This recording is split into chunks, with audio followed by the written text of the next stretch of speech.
अध्यक्ष महोदय, वस्तुस्थिति यह है कि पंचायती राज संस्थाओं एवं नगर निकाय संस्थाओं द्वारा नियुक्त शिक्षकों को समान कार्य के बदले समान वेतन देने से संबंधित माननीय सर्वोच्च न्यायालय में दायर SLP संख्या 20/2018 बिहार सरकार एवं अन्य बनाम बिहार माध्यमिक शिक्षक संघर्ष समिति एवं अन्य के साथ दिनांक 10/5/2019 को पारित आदेश, जिसमें माननीय उच्च न्यायालय के द्वारा समान कार्य के बदले समान वेतन देने हेतु पारित आदेश को निरस्त कर दिया गया है।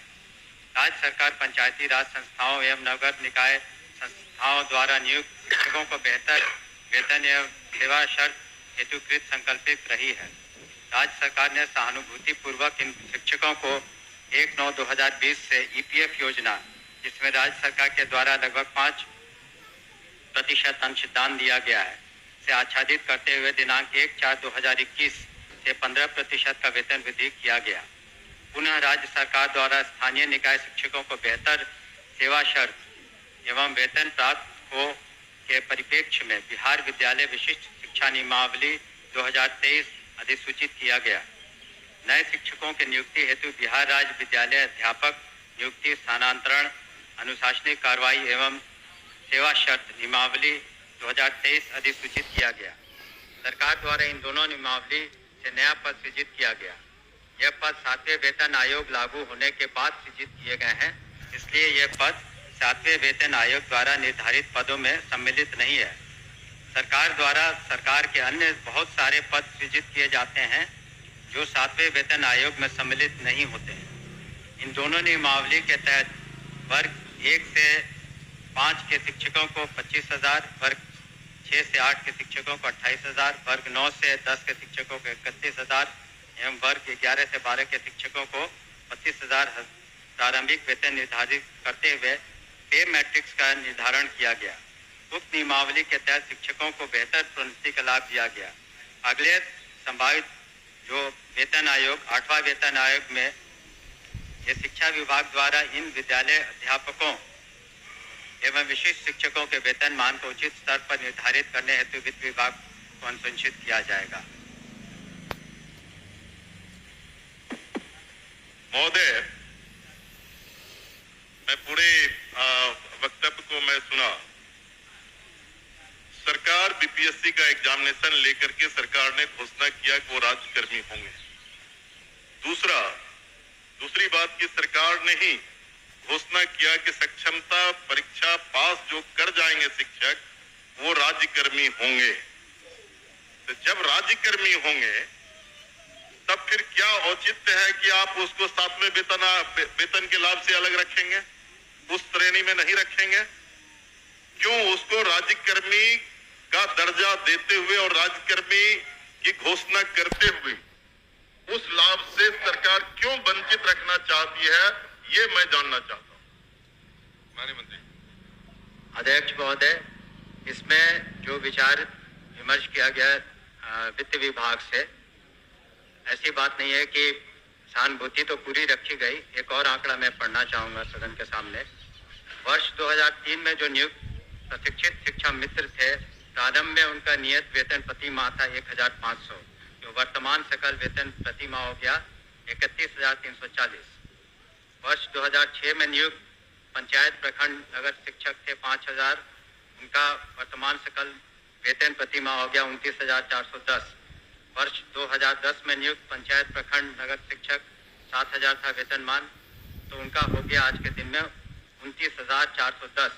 वर्ष 2013 में नियुक्त पंचायत प्रखंड नगर शिक्षक 10,000 थे, उनका आज के दिन में 29,410 सकल वेतन प्रति माह हुआ। ये वित्त विभाग की सोच थी कि इनका 7वें वेतन आयोग से आच्छादित नहीं होंगे और इनके लिए अलग से उन्होंने एक पे मैट्रिक्स बनाई। लेकिन साथ ही हमने ये भी कहा कि भविष्य में जब 8th पे कमीशन लागू होगा तो उसमें फिटमेंट कमेटी बैठती और फिटमेंट कमेटी जिस श्रेणी में ये फिट करेंगे उसमें उनको आच्छादित करेंगे। धन्यवाद। शिक्षा उन्हें दी जा सके। और महोदय, यही कारण है कि हमारे बजट का एक बहुत बड़ा हिस्सा 18% से ज़्यादा, करीब 52,639 करोड़ 3 लाख रुपए शिक्षा विभाग के लिए रखे गए हैं। हमारे सामने महोदय चुनौतियाँ अनेक है, जहाँ 74,000 से ज़्यादा स्कूल हैं, 1 करोड़ 80 लाख से ज़्यादा 1 से 12वीं कक्षा तक के स्टूडेंट्स हैं, छात्र छात्राएं हैं, और हमारे पास करीब 5,77,000 शिक्षक हैं, और सभी विश्वविद्यालयों मिलाकर के 26 लाख से ज़्यादा छात्र छात्राएं हैं। ऐसे में हमें ये ध्यान रखना था कि शिक्षा की गुणवत्ता में और सुधार आए। इसी वजह से एक ऐतिहासिक कदम माननीय मुख्यमंत्री जी ने उठाया और commission, Bihar public service commission के द्वारा हम लोगों ने 1,73,084 विद्यालय शिक्षकों की नियुक्ति एक ही दिन में की, जो पूरे हिंदुस्तान में एक हम समझते हैं ऐतिहासिक कदम रहा। इसके अतिरिक्त आने वाले दिनों में 1,60,083 और नियुक्तियां होंगी, और उसमें जैसा कि एक सदस्य कह रहे थे, कंप्यूटर शिक्षकों की भी संख्या 26,000 होगी। इसके अतिरिक्त स्थानीय निकायों से जो शिक्षक थे उन्हें राज्यकर्मी का दर्जा देने के उद्देश्य से हम लोगों ने सक्षमता परीक्षा रखी, और प्रथम सक्षमता परीक्षा में 1,87,000 स्थानीय निकाय द्वारा ये लोग उत्तीर्ण हुए। आगे चल के 85,000 से ज़्यादा लोग और परीक्षा दे रहे हैं, और हम लोगों ने यह ध्यान में रखा है कि जब नियमावली बनाएंगे उनकी सांतरण की, तो उसमें काफ़ी उदारता रखेंगे, खास करके महिलाओं के बारे में, और ख़ास करके असाध्य रोग या इस तरह के जो बीमारी से ग्रसित हैं या पति पत्नी हैं, तो उन लोगों का सांतरण में हम लोग विशेष ध्यान देंगे। महोदय, अगर हम शिक्षा में सुधार चाहते हैं तो ज़रूरी है कि हमारे शिक्षक भी उस तरह से उनकी ट्रेनिंग हो। इसी कारण से हमारे जो SCRT जो इंस्टीट्यूट हैं, जहाँ पर मैं खुद भी गया हूँ, वहाँ पर हम लोगों ने किस तरह से शिक्षकों की ट्रेनिंग अच्छी तरीके से हो सके उस पर ध्यान दे रहे हैं।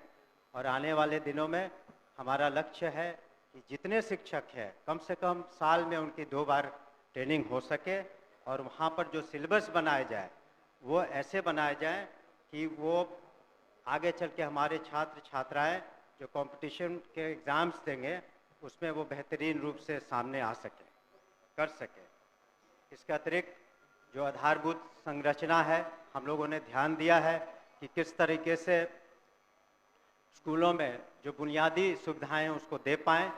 उसके लिए हम लोगों ने कार्रवाइयाँ की हैं मुख्यालय स्तर पर और जिला स्तर पर, और हमने सभी माननीय सदस्यों से 10-10 विद्यालयों की सूची भी मांगी है, जिसका आने वाले सत्र तक, इसके बाद के सत्र तक उसका हम लोग जीर्णोद्धार करने का प्रयास करेंगे। कई माननीय सदस्यों ने शिकायतें भी की थी कि जो काम हुए अच्छे तरीके से नहीं हुए हैं, तो उस पर हम लोग इंक्वायरी करा रहे हैं, और जो भी दोषी पाए जाएंगे उन पर निश्चित रूप से कार्रवाइयाँ होंगी, और कुछ कार्रवाइयाँ हो चुकी हैं।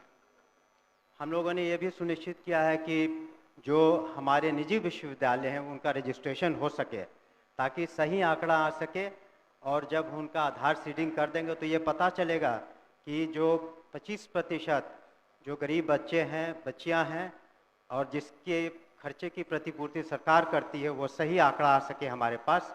और इस तरह से प्राइवेट स्कूलों में भी हम सही तरीके से मदद कर पाएंगे।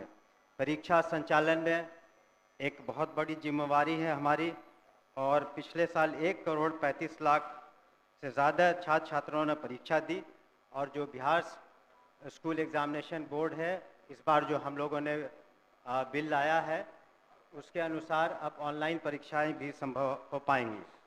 सरकार की जो मुख्य जो स्कीम्स हैं, जैसे मिड डे मील, मध्याह्न भोजन करते हैं, वो भी एक बहुत बड़ी चुनौती है।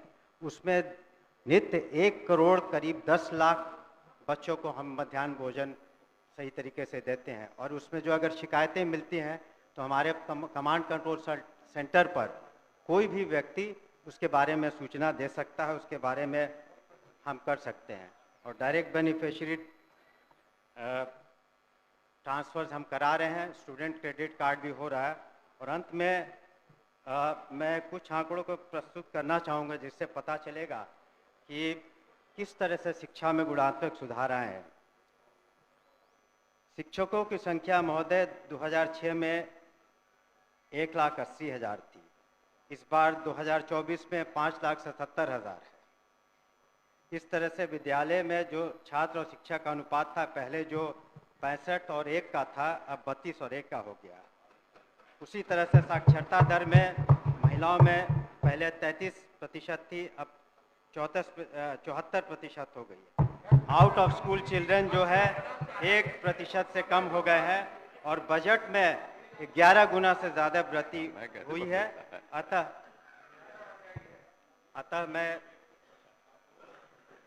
अपने शेष अब जो एक हमने कहाँ टाइम है, अब समय कहाँ है? अतः सदन हमारी मांग को पारित करे और हमारी जो प्रोसीडिंग का पार्ट